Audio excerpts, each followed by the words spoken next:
Today, it's the third week of OTAs here in Jacksonville. We are inching closer to actual football, but for right now, just helmets and shorts as we watch them at practice, try to get a little bit of an idea of what this new team is going to look like. Let's start out with our big things. Big thing number one is red zone work. We see a ton of that. We try to make a lot of those situations and what they do in that exactly, but what we heard from Liam Cohen yesterday was about what he's seen from Trevor Lawrence so far in the red zone. He's actually done a really nice job in the red zone, really looking back to the first time that we did it, last Friday when we did it. I think he made some quick decisions. You know, everything is sped up in the red area. When the timing, the rhythm, the space, it's all tighter, it's all sped up. I thought he's done a nice job with his footwork in the red zone, understanding that concept. Brian, red zone, third down in the red zone, all problem areas for this team last year. A lot of that is going to be on Trevor Lawrence's shoulders to deal with going forward. Good to see so far. Well, yeah, absolutely. And you would expect as he goes into his fifth season that every facet of his game, especially those money zone games, you know, in the red zone, would be important to him. Two guys, though, that I am watching in the red zone this year.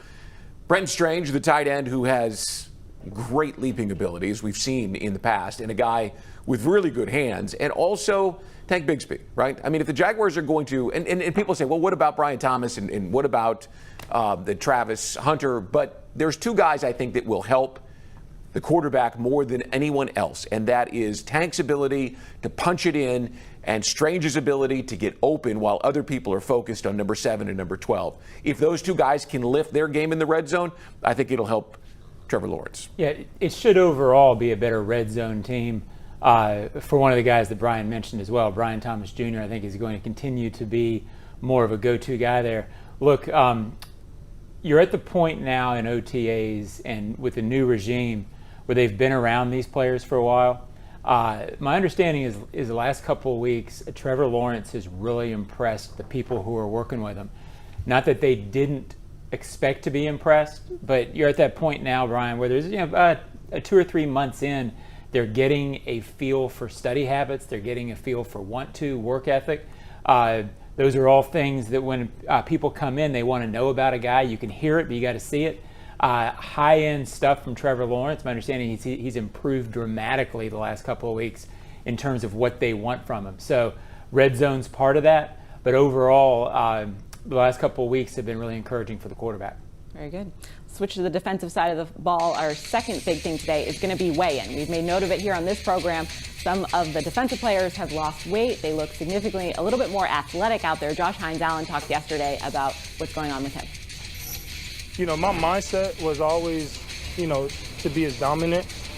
But, it was a little, obviously holding a little bit more weight kind of, puts a little bit more wear and tear on the body and just, it was a lot, too much.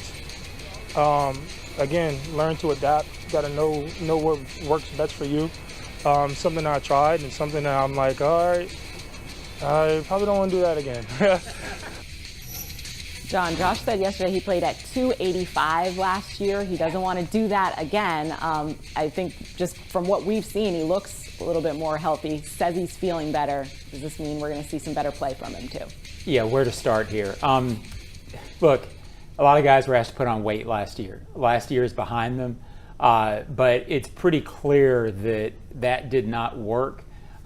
This regime is taking the approach of they want these guys feeling as good as they feel physically going in, whether that's a 265, 285, 285 for Josh Allen. I think everybody watching last year saw that Devin Lloyd was ballooned up, Josh Allen was ballooned up, and you sort of thought, okay, what's going on? They tried something last year. It clearly didn't work. And Brian, they're being as nice as possible.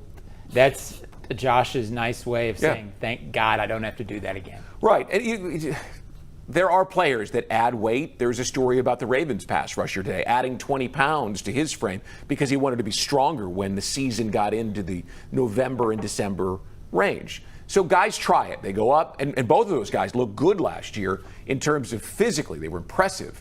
But Josh was 265 the year before when he had 17 and a half sacks and set the single-season franchise record. So clearly, finishing was trouble last year for him because at 285, he just didn't feel it. John, as I look around the NFL, how many pass rushers are 15-sack guys in the 280-85 range? Not many. I mean, Myles Garrett stands out as a guy who can play fast and explosive, weighing that much, but most of the rest of the guys are in the 265 range. So the smile on both Trayvon's face last week and Josh yesterday when they talked about being able to play back down 265, 270, I think tells the whole story. Yeah, Kai, it seemed like last year's philosophy was if it ain't broke, add weight, which was, they're not doing that again. I have every confidence that you will see a motivated, fit Josh Allen and Trayvon Walker. And again, my understanding is this new regime, and it takes time for new people, even when you've heard about people, to get used to it. They love what they've seen from Josh and Trayvon. Absolutely. Our final big thing today is going to be 12 on defense. We know that Travis Hunter is going to play both ways. Primarily, he will be featured as a wide receiver.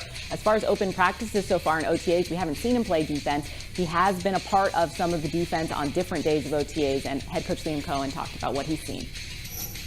We were in the red area on Friday and didn't end up making any plays on the ball, but just the movement skills and some of the man coverages, the feel and zone, you can definitely see how natural it is for him. Still learning, still growing, still trying to learn the calls as much as possible. But when you see him just in the actual 7-on and team setting, he doesn't look out of place by any means. Brian, we've been able to see what he's done with the wide receivers so far, but now hearing that, DB might be even more instinctual to him and just kind of easier for him in general, that's good to hear as well. Well, as the Jaguars drafted him and talking to people around the league who had studied him, his ball skills were considered elite. And everybody thought that just meant on the defensive side. But he had 4 interceptions last year for Colorado and is a guy whose ball skills on the defensive side appear to be just as good as the offensive side. And when you watch him move, right, whether it's coming off the line or breaking off on a route or just walking out onto the field, the guy just moves different than everyone around him. He just has a way about him that says that everything feels natural to him, John. Yeah, they knew coming into this based on what they had, on their conversations with him before the draft, that the challenge was going to be keeping him from overdoing it and they want to limit his snaps. They knew coming in that was going to be hard on defense. After the first couple of times seeing him, the thought is it's going to be even harder. He wants to be doing everything, and when you see him face the ball and make plays on the ball on defense, it's going to be a challenge for them to not get greedy. The candy jar sitting there, how do you keep from taking a piece out every time you pass it going down the hallway? That's going to be the challenge with Travis Hunter because he wants to do it, and everywhere he is, he makes you that much better. So good luck keeping him off the field. It's a good problem for the Jaguars to have. Stay with us here. We're going to do a deep dive into the defense and tell you what is going to be different about the team this year.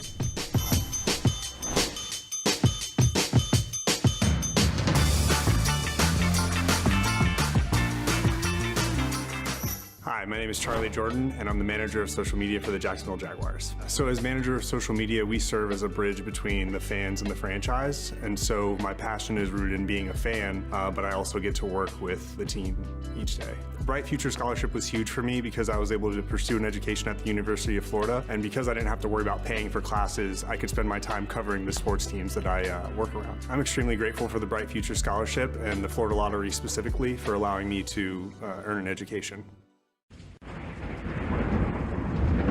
When disaster strikes, trust the experts at Surf Pro. As a proud partner of the Jacksonville Jaguars, they bring the same dedication and precision to restoring your property as the Jaguars do on the field.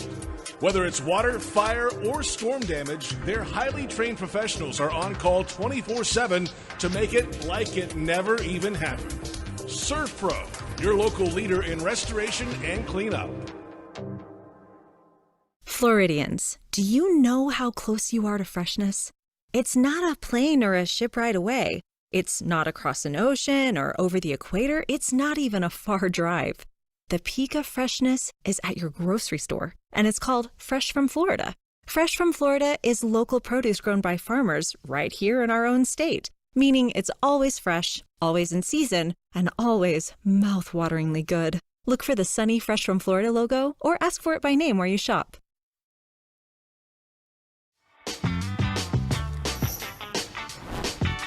Today's episode of Jags Am brought to you by Fresh from Florida. It's always in season.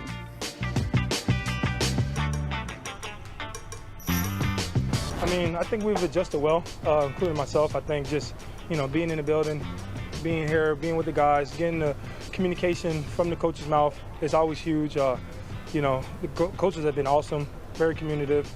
They want to get us better. They want to be involved. They want us to be for each other.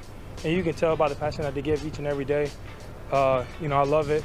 A group of coaches that, I want to sacrifice my body for and give it all I can. So, I'm excited for what this year brings us. Josh Hines Allen weighing in on the new coaching staff here in Jacksonville. Obviously, we know there was tons of offseason changes, but on the defensive side of the football, we're going to focus in a little bit on that today. This is the first time we've seen Josh here for OTAs in a while. He's taken the last 2 seasons off, but he said it was important for him to be here this year for a couple of different reasons. But it is good to see almost 100% full buy-in and that everybody's here to work with the new coaching staff. Well, he made that connection, the Kentucky connection, I think is what he called it yesterday, having been at Kentucky, and Liam Cohen had been at Kentucky, and so there were conversations about getting those two guys together. And the other thing that Josh talked about was sort of the evolution, right? It was family and his time, and it was a good year for him to be here, and it was a good year for Liam to have him here. I loved when Josh was talking about camp, defensive coordinator Anthony Campanelli. Yep. He said he's a lot. And he laughed in the sense that I think everybody who has met Anthony Campanelli would say he's a lot, in the best way possible. Like, this is a guy who's fiery. Trayvon had mentioned it last week. There's a genuineness when they're talking about it. I had Eric Armstead on the Ozone podcast, and he said the same thing. They know that Anthony Campanelli cares about them. That comes through. It's the first thing that Anthony Campanelli talked about when I interviewed him, I guess when he first got here in January. There's a genuineness about him. Players are responding to this staff, and I know fans out there are saying, well, they respond to every staff. Okay, maybe. But in this case, this feels real, and there is a real energy. I asked Armstead, hey, about the scheme, what's different? He's like, the scheme is pretty much the same for linemen. They've got these guys down. They believe in what's going on. I think you're going to see that front be a little more like what we hoped it would be last year when they brought Armstead in, when they had Trayvon and Josh coming off great years. It feels like that's ready to happen. As I watch that defense, and especially Coach Camp on the field, I'm reminded of last November before the Packers game. Both Tony Boselli and Jeff Lageman just went on and on with how impressed they were with not just the scheme that Green Bay ran, but the way that the players ran it, how dialed in they were on all of their assignments, and rarely did the Packers defenders make mistakes. And they both thought it was a testament to the coaching style and the effort. So when I watch him, I go back to that conversation because, man, it's exciting to think that maybe this defense could be as effective as that one. Yeah, it's interesting the way they've responded and how tight-knit it feels going into this. It's only June, but you'd rather be saying that than not saying that. I always found it funny, too, when Josh Hines Allen says someone's a lot, because Josh is a lot. Josh, right. But I mean, and takes one to know one. Josh clarified that very quickly to say that he loved it. Right. You know the players, when you meet camp, you know the players' first reaction is going on, what was that? And then after a couple of days, like, oh, that's the real deal. Love that, and so that's pretty cool. John, you mentioned the Ozone podcast. You talked to Eric Armstead this week, and Eric actually cleared up some of what happened last year. Obviously, he was playing out of position a little bit on the edge, which he had done before, but primarily had been a defensive tackle, and he commented on kind of how that came to be. When they presented the plan to me, I was like, okay, let's do it. If that's, the best plan that you guys see fit. Right. And then shortly into the season, when we were in London, I went to them and I said, I don't think this is necessarily working out. I feel like I can have bigger impact on the team if I'm playing more inside, where I'm, a better pass rusher and I'm on the field, with Josh and Trayvon and the rest of the guys. And at that time, looking at the roster, it didn't happen, even though I expressed that that's something that I wanted to do and I thought that would be better for the team. John, that was kind of a contentious situation. Yeah. Obviously, a lot of stuff going on in the defense last year, but it does give me a little bit of hope in terms of what we're going to see from Eric Armstead. Can kind of wash some of last season away in the sense of I think what we get this year will be very different. Yeah, I always hesitate to say that I know what happened in a situation like that. So Eric told his side, or, this is what he saw. And I don't know that we'll ever know the nuances of, well, you needed to play this and we wanted you to play this. And that's fine because we're moving on from it. I think the interesting thing, he said a couple of things. He had never really been a part-time starter before, and he's looking forward to being on the interior, starting, getting into the rhythm, being where he can impact it. And it seems like that is a path to getting the most out of him. I think he can be better. He showed at times, Brian, when he was playing inside, that he could still be effective. I asked him, he wants to play 5 or 6 more years. At his age, more power to him if he can. I wonder how long a player of his age has for that peak performance. What you hope for the Jaguars is he has a couple more years where he can come together and be what he was for what he is now, which is on this team. Well, last season felt so disconnected, disjointed, if you will, because his best seasons, Kai, in San Francisco, where he had multiple 10-plus sack seasons, were all on the inside. And the word that we got was he'd had that knee injury at the end of the 2023 season and wanted to move outside a little bit to maybe take some of the pressure off that so he could play longer. But clearly he's a guy. Just one of the best defenses in Jaguars history was 2007, and they had Marcus Stroud and John Henderson, 2 massive bodies inside with length and power, and they were so disruptive, they made everyone's job easier. Well, if you can imagine taking Eric Armstead at 6'7" and putting him next to Mason Smith, who Josh Allen told me yesterday has really looked good so far and has worked hard this offseason, and have that kind of a presence on the inside and mix in Devon Hamilton and perhaps Jordan Jefferson, you've really got a solution to what has ailed this team on the inside. And Armstead has the length that if he's pushing the passer back, John, he can also get his hands up and make the passing lane shrink. That could create more opportunities for takeaways, and we know how few of those there were last year.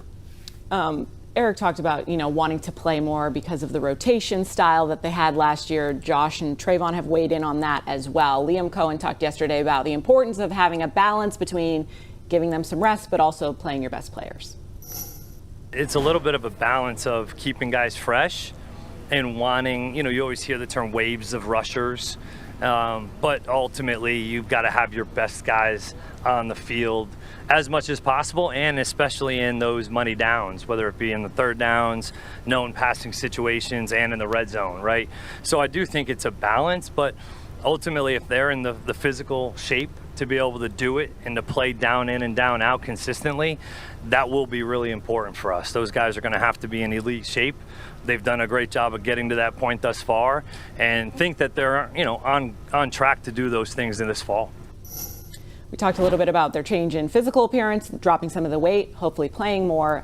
As much as Josh Hines-Allen and Trayvon Walker can be on the field, I would like to see that. Yeah, and we learned last year how little they liked the rotation, right? It didn't take very long, and some of the mic'd up pieces, you quickly figured out that they wanted to be on the field. I would listen to them. They're listening to their bodies. They'll know when they need a break, and they'll do what it takes to be at their best in the fourth quarter and in the second half of the season. Yeah, you have to rotate some on the defensive line. No defensive lineman plays 100% of the snaps. What was curious at times last year wasn't so much the amount, but it was the when. And I didn't mind the defensive line rotation conceptually, but when you had your key guys off the field in the big downs, that's when eyebrows were correctly raised. Let's talk a little bit about the secondary as well. Obviously, it was a huge issue for the team last year, giving up those big plays and busted coverage we've seen, but a lot of new additions in the secondary, a lot of maybe position changes potentially as well. Liam Cohen weighed in on what he's seen from them so far. Man, they've got their hands on a lot of balls so far. I mean, just having some more vision on the quarterback and some of the zone coverages, and then, when we've been able to play man, it's something that they've been doing for quite some time last year. And so they've done a nice job in man. I think Tyson's done a nice job with his hands and feet at the second and third levels. You saw Monteric make a nice play again today. He's been steady and consistent. That whole group has done a really good job. Jordan Lewis, Jarian Jones, that whole crew of guys, it's been competitive.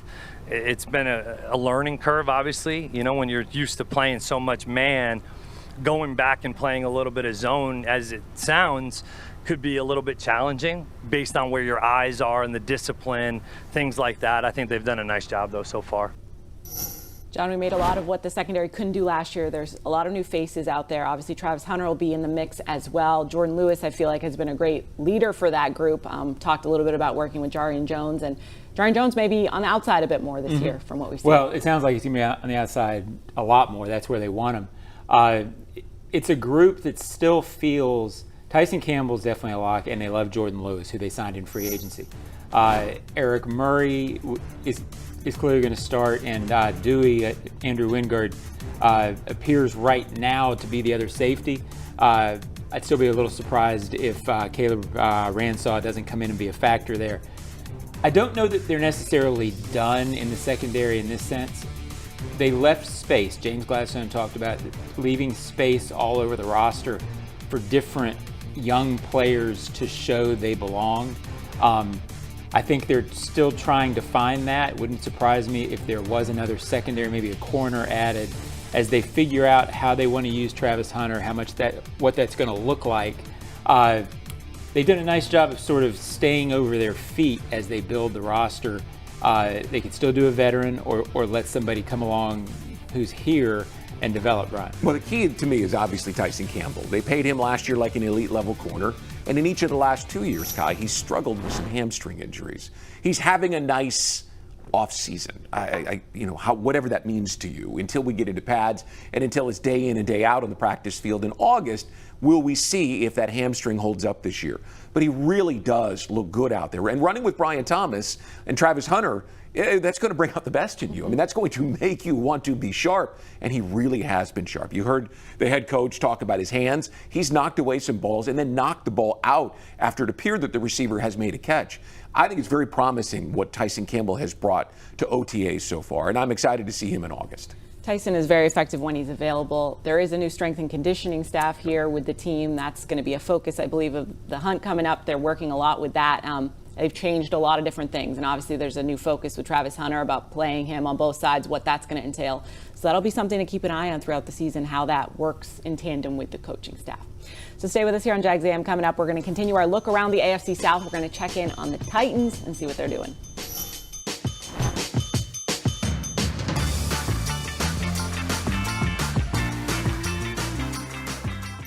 Ranked as the nation's best public university by the Wall Street Journal, the University of Florida is on a mission to transform education. UF continues to help grow the economy through research breakthroughs and leadership in AI. And with its nationally recognized career services, UF students and graduates have never been better prepared to make a difference in the world. To learn more about how the University of Florida fuels bold ideas that make an impact around the globe, visit fromflorida.ufl.edu. Hi, my name is Charlie Jordan, and I'm the manager of social media for the Jacksonville Jaguars. So as manager of social media, we serve as a bridge between the fans and the franchise. And so my passion is rooted in being a fan, but I also get to work with the team each day. The Bright Future Scholarship was huge for me because I was able to pursue an education at the University of Florida. And because I didn't have to worry about paying for classes, I could spend my time covering the sports teams that I work around. I'm extremely grateful for the Bright Future Scholarship and the Florida Lottery specifically for allowing me to earn an education. Restaurant Oehser is a bustling French-American bistro focusing on classic French techniques with their chefs incorporating a traditional Southern influence. Celebrate life's special moments or just relax and enjoy their daily happy hour. Restaurant Oehser also offers full-service catering for any of your event needs. Restaurant Oehser, located in historic Avondale at 3630 Park Street. Visit www.restaurantoehser.com. Move the freight, move the freight. Magellan Transport voted the coolest office space in Jacksonville. You can check them out at MagellanLogistics.com.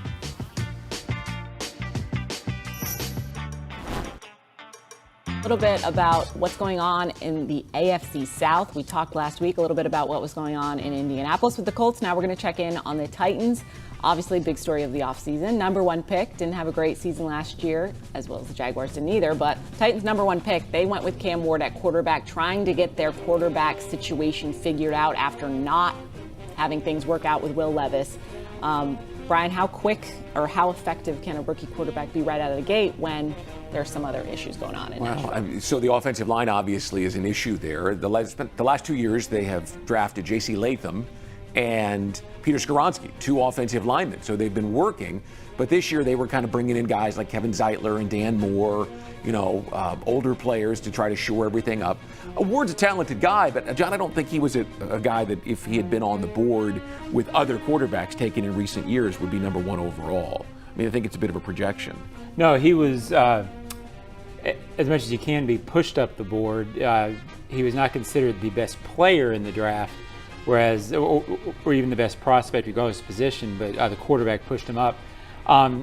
Look, I think he's going to be good. Everything you hear about him is that he's a good kid, a worker. So I think he'll be successful. Elite, I don't know that. The Titans, we know something about dipping down to the bottom of the league around here. Like, we've seen this happen. The Titans haven't dipped that often. They dipped way down. They were, along with the Jags, Patriots, a couple of teams, really down. So it still feels like they're at that point, and again, we've seen this too much around here, where there's a little bit of clawing up to do 1 year before you get to a point where you can really accelerate. And when you hear about the offensive line, when you hear about, they sunk more than they're used to up there. And I think they still feel like there's a little bit of building. They're not ready to accelerate yet, I don't think. Well, and objectively, they were trying to change their entire personality last year. It had been built around Derrick Henry. That offensive line didn't have to be elite with Derrick Henry back there because he could hit anything and make his own holes in many cases. So last year, I don't know, it was easy to take a good in-depth look at the Titans and not acknowledge the fact that their personality for so many years was gone. Now Cam Ward comes in, they're modernizing their offense, they're going to be a passing team, so it might take 2 years. They've got to get some players. Yeah, everybody talks about identity. Not all teams have an identity. For years under Vrabel with Derrick Henry, the defense, they had an identity, and it's sometimes harder to change your franchise when you're coming from a clear identity because now you got to be something different. Well, they were always a team, going back to Eddie George in the day, that beat you up at the line of scrimmage because they would punish you with their big backs, and they just don't have that guy right now. We talked a little bit about the offensive line, but diving into that a little bit, we're going to see J.C. Latham is moving to right tackle this year. They brought in Dan Moore from the Steelers. He'll play left tackle. And then just in terms of, Lloyd Cushenberry, who they signed, injuries for them, there's not a ton of depth there on the offensive line. So that could be an issue as well, as they've shored up maybe the starting 5, but that's if they stay the starting 5. Well, the good news for them is that their quarterback is very mobile. If you watch Miami at all last year, you understand he's not a run-first quarterback by any means, but he's a guy who can extend the pocket and stay alive to make throws. And he certainly has the power in the arm to get that done. But again, when you talk about the personality of the Titans, it was always set up front with their offensive line, and they're going to have to figure out, who, what, where, when, and why. Yeah, and I'm drawing a blank. He was there for a long time. They had a couple of linemen, even with Henry, who were sort of the spokesman for their team. Well, Taylor Lewan was the big name. That's what I was trying to think of. So they were really the identity. And since those guys have sort of declined and left, again, we know from around here how hard it can be for a franchise when it's trying to find that footing, to find it, and they still feel like a franchise that is in the process of finding their footing.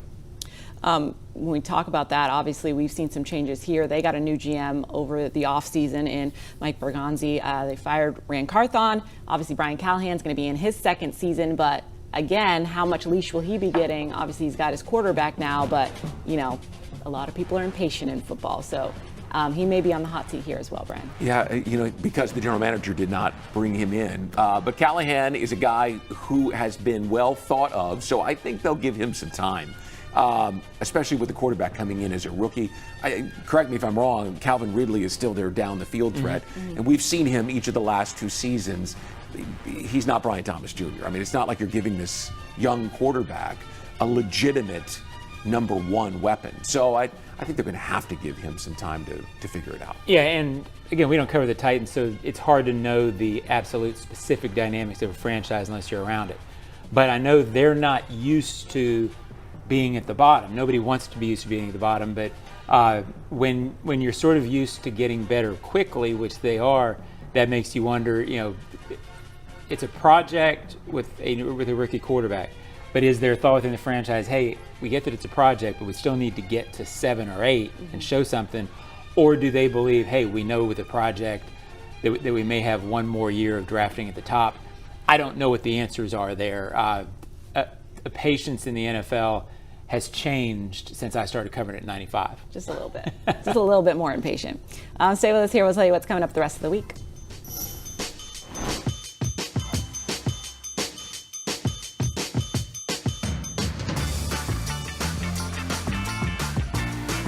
Brooks Rehabilitation is proud to be the official rehabilitation partner of the Jacksonville Jaguars. We are here for them, and we are here for you. Ranked #1 physical rehabilitation hospital in Florida by U.S. News and World Report, our playbook is individualized treatment and exceptional care to get you back to living your life. Brooks has cutting-edge technology and therapy solutions in every care setting, treating sports injury, orthopedics, brain, spinal injuries, and more. Go beyond your expectations with Brooks Rehabilitation. Sims Crane and Equipment is the Southeast premier crane rental company since 1959, serving Florida, Georgia, and Alabama with cranes up to 800 ton for all of your heavy lifting needs. Sims Crane is the Tadano rough terrain crane dealer for the state of Florida. Inspired by the past, committed to the future. Choose Sims Crane and Equipment for all of your heavy lifting needs. Sims Crane is a proud partner of the Jacksonville Jaguars. You've been putting back a few, and a few becomes a few too many. For a moment, you think of calling for a ride, but nah, you live nearby. What's the worst that could happen? You get pulled over, your insurance goes up, you lose your license, you total your car, you kill someone. The results of driving drunk are tragic. That's why law enforcement is out there looking for impaired drivers to save lives. So if you think you're okay to drive after a few drinks, think again. Drive sober or get pulled over. Paid for by FDOT.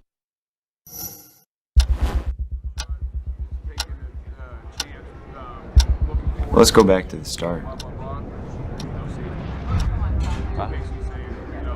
a big upside, but it's like no parachute. It's basically what their work is saying. So they're probably. Hey, one of the trademarks of our leadership group is that when there's an opportunity to be bold, we won't flinch. You know, I don't know that there was much expectation as much as it was just curiosity. People will learn pretty quick once we start making legit decisions that we know what the f***'s up.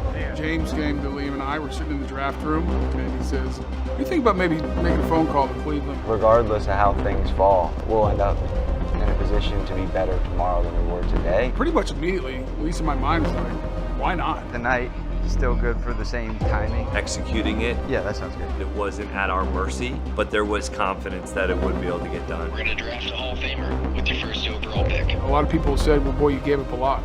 My response is, did we? We got the best player. Time will tell. To me, it was a small price to pay. Let's make history. Let's go. Fear of the unknown, that can be an inhibitor. Trip is giving the thumbs up on our end. Never enjoy the rest of the way. Appreciate it.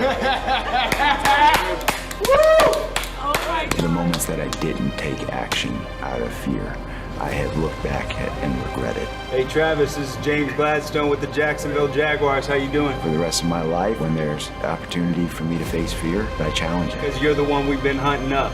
Yes sir, that's the best decision. I'm hopeful that that brings with it positive results, but only time will tell.